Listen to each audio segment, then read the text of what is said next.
Sahabatku Sarifranur rahimakumullah, materi kita kali ini adalah tentang uqud murakkabah atau hybrid contracts.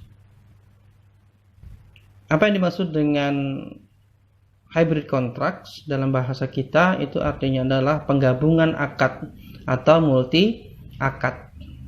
Bagaimana pengertiannya? Nah, istilah multi akad ini atau al-uqud al-murakkabah ini menurut penggagasnya adalah kesepakatan dua pihak untuk melaksanakan suatu muamalah yang meliputi dua akad atau lebih, sehingga semua akibat hukum dari akad-akad gabungan itu serta semua hak dan kewajiban yang ditimbulkannya dianggap telah menjadi satu kesatuan yang tidak dapat dipisah-pisahkan, sehingga kedudukannya dengan akibat hukum itu dianggap sama dengan akibat hukum dari satu akad saja. Nah, istilah multi akad ini ada beberapa sebutan di dalam fikih kontemporer, ya. Ada al-uqud al-murakabah misalnya. Kemudian ada al-uqud al-maliyah al-murakabah. Ada juga al-jam'u bainal uqud. Dan ada juga damjul uqud. Semuanya untuk menyebutkan penggabungan akad, ya. Jadi dua akad atau lebih digabungkan atau disebut dengan multi akad. Apa contoh multi akad dalam kehidupan kita sehari-hari? Yang mudah kita temukan adalah leasing. Leasing ini menggabungkan akad sewa dan akad beli. Kalau kita melakukan leasing, maka ketika cicilan bisa dilunasi, maka dianggap beli. Ketika cicilan tidak bisa dilunasi, maka dianggap sebagai sewa. Contoh lainnya adalah talangan haji. Dalam produk perbankan syariah ataupun lembaga keuangan syariah terdapat talangan haji. Nah, talangan haji ini menggabungkan akad qard utang dengan akad ijarah upah. Kemudian ada akad asuransi syariah yang menggabungkan antara akad tabaru, ya, tolong menolong, dengan akad ijarah, akad upah. Dan contoh lainnya adalah ijarah muntahiyah bitamlik. Ini mirip dengan leasing karena menggabungkan akad ijarah dan akad jual beli.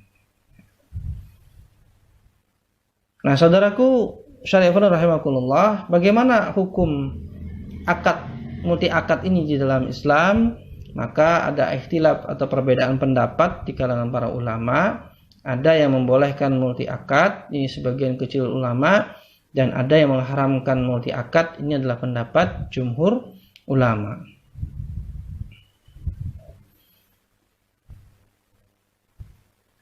Nah, dari dua pendapat itu, pendapat yang kuat, yang roji, adalah pendapat yang mengharamkan multi akad.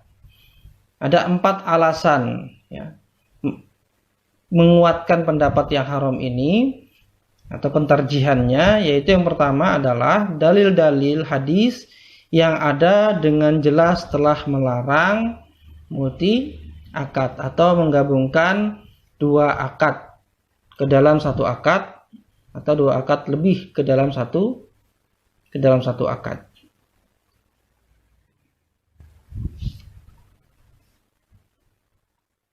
Di antaranya adalah hadis riwayat Ibnu Mas'ud radhiyallahu an. Naha an safaqataini fi safqatin wahidatin. Nabi sallallahu alaihi wasallam telah melarang dua akad atau dua kesepakatan dalam satu akad. Hadis riwayat Ahmad. Dalam hadis yang lain misalnya Rasulullah sallallahu alaihi wasallam juga melarang penggabungan antara qard, ya, utang dengan jual beli, ya, sebagaimana di dalam hadis riwayat Abu Daud, la yahillu salafun wa bai'un wala sartani fi bai'in. Tidak halal menggabungkan salaf, yaitu utang, dan jual beli, dan tidak halal pula adanya dua syarat dalam satu jual beli. Hadis riwayat Abu Daud. Ya, hadis sahih. Nah, Imam Taqiyuddin Nabhani menjelaskan bahwa dua kesepakatan dalam satu kesepakatan pada hadis ini, safqataini fi safqah wahidah, ya. Artinya adalah adanya dua akad di dalam satu akad. Misalnya menggabungkan dua akad jual beli menjadi satu akad. Seorang menjual rumahnya, tetapi mensyaratkan orang lain yang membeli rumahnya itu untuk menjual mobilnya, ya, sehingga satu akad jual beli dikaitkan dengan akad jual beli yang lainnya, atau akad jual beli digabung dengan akad ijarah, sebagaimana dicontohkan tadi, ya, leasing dan juga IMBT. Nah, sahabatku sallallahu rahimakumullah,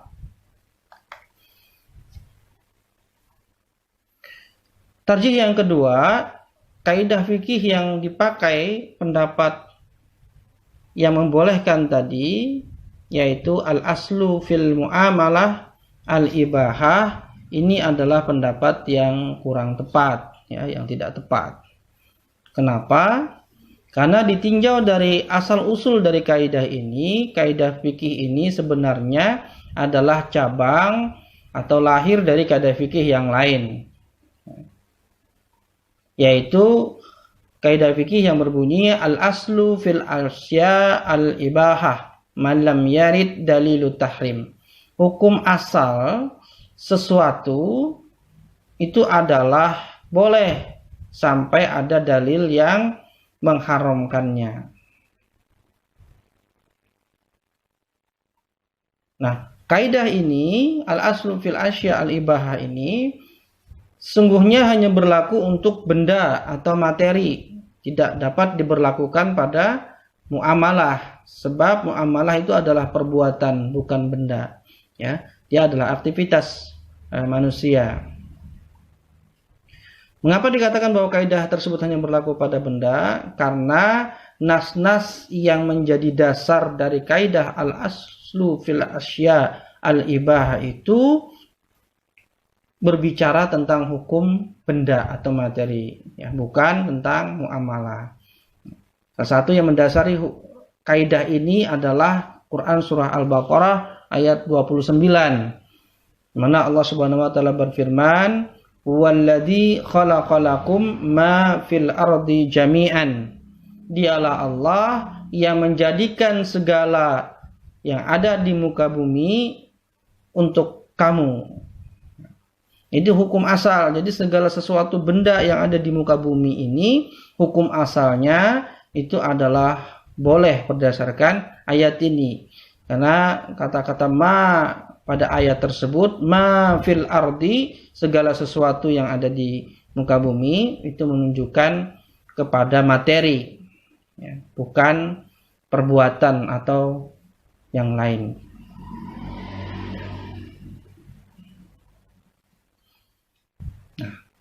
Tarjih yang ketiga, kaidah fikih al-aslu fil muamalat al-ibahah itu juga bertentangan dengan nasyara, sehingga tidak bisa diamalkan.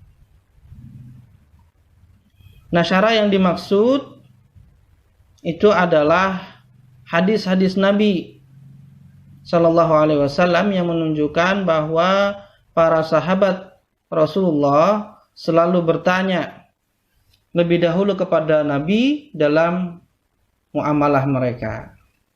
Nah, andai kata hukum asal muamalah itu boleh, tentu para sahabat akan langsung beramal saja tanpa perlu bertanya kepada Rasulullah Sallallahu Alaihi Wasallam.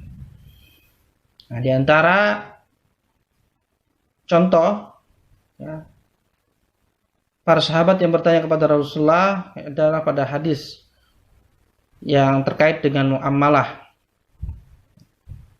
dari Hakim bin Hizam. An Hakim bin Hizam radhiyallahu annahu qala qultu ya Rasulullah inni astari buyu'an fama yahillu li minha wa ma yahrumu alayya. Qala fa ija staraita bai'an fala tabi'hu hatta takbidah. Dari Hakim bin Hizam, dia berkata, aku bertanya kepada Rasulullah Shallallahu Alaihi Wasallam, sesungguhnya aku banyak melakukan jual beli. Apa yang halal bagiku dan apa yang haram bagiku. Rasulullah Shallallahu Alaihi Wasallam bersabda, jika kamu membeli suatu barang, jangan kamu menjualnya sampai kamu menerima barang itu. Nah, hadis ini menunjukkan bahwa para sahabat itu bertanya terlebih dahulu sebelum melakukan muamalah-muamalahnya. Nah, tarjih yang keempat, sebagian ulama pendukung multi akad itu mengatakan bahwa tidak semua multi akad itu haram. Yang haram itu hanya multi akad yang mengandung akad muamalah yang haram, seperti mengandung riba, gharar, dan sebagainya. Tentu saja alasan ini tidak tepat, karena nas-nas yang mengharamkan multi akad itu bersifat mutlak. Artinya, baik multi akad itu mengandung sesuatu yang haram atau tidak, hukumnya adalah tetap haram. Contohnya adalah hadis riwayat Ibnu Mas'ud tadi ya. Naha an safqataini fi safqatin wahidah. Nabi telah melarang dua kesepakatan dalam satu kesepakatan. Hadis ini mengandung larangan mutlak terhadap multi akad. Baik akad yang digabungkan adalah akad mubah, apalagi akad yang haram. Jadi semua multi akad hukumnya haram sesuai kemutlakan hadis. Tidak boleh menghalalkan sebagian multi akad kecuali ada dalil yang mentakyid, yang memberikan batasan terhadap dalil yang mutlak tadi. Karena kaidah usul fikih menyebutkan al-itlaq yabqa ala itlaqihi ma lam yarid dalilut takyid. Dalil mutlak itu tetap dalam kemutlakannya selama tidak terdapat dalil yang mentakyidnya atau yang memberikan batasan atasnya. Oleh karena itu kesimpulannya, sahabatku salafun rahimakumullah, multi akad itu merupakan masalah khilafiyah. Ada sebagian ulama yang membolehkan, sedangkan jumhur atau mayoritas ulama itu mengharamkannya. Nah, pendapat yang rajih berdasarkan tarjih yang tadi sudah dilakukan, itu adalah pendapat jumhur ulama yang mengharamkan multi akad.